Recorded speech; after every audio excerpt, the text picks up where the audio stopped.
non sorti pa ponte là. Cascaba la casbaba.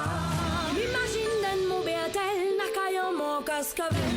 Mudum dum blues malouya. Salutations la Réunion, aujourd'hui c'est Jérôme Icos, nous les donne bordage Saint-Joseph, dans le quartier la plaine des Grecs.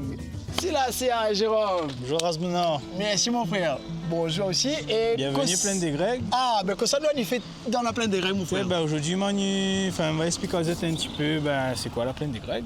Ici, nous les producteurs de curcuma, hein, donc très connus de la plaine des Grecs. Qu'est-ce que c'est le curcuma là? Curcuma, c'est une épice très prisée à la Réunion. Hein. Nous retrouvons le curcuma partout dans nos assiettes. Ah oui, nous appelons le safran pays.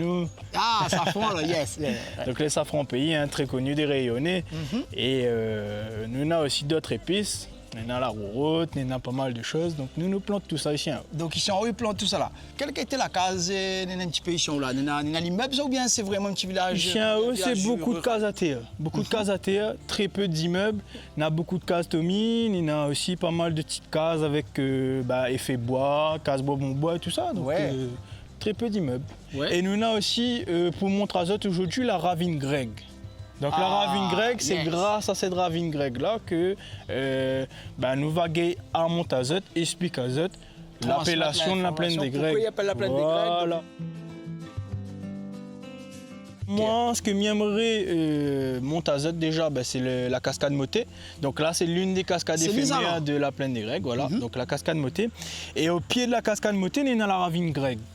Donc là, nous sommes juste à côté, nous avons une petite source, nous entendons de l'eau couler. Où c'est là? Nous sommes juste là. Ouais. Si je peux raconter une petite histoire, c'est que cette ravine grecque-là, lui figurait déjà sur la cartographie de la Réunion en l'an 1600.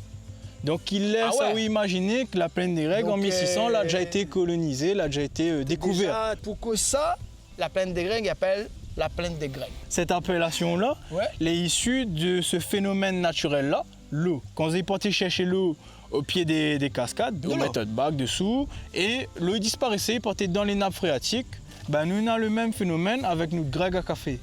Quand on fait couler le café, l'eau lui est dans le café, lui filtre par le filtre à café et lui descend en contrebas. Donc c'est la même chose. Jérôme, merci beaucoup pour le trésor qu'on vient de faire à nous, la Réunion. Plaisir, ça partage la plaine des Grecs. Mesdames, la Réunion d'un autre bordage. On se retrouve bientôt. C'est bon, à bientôt.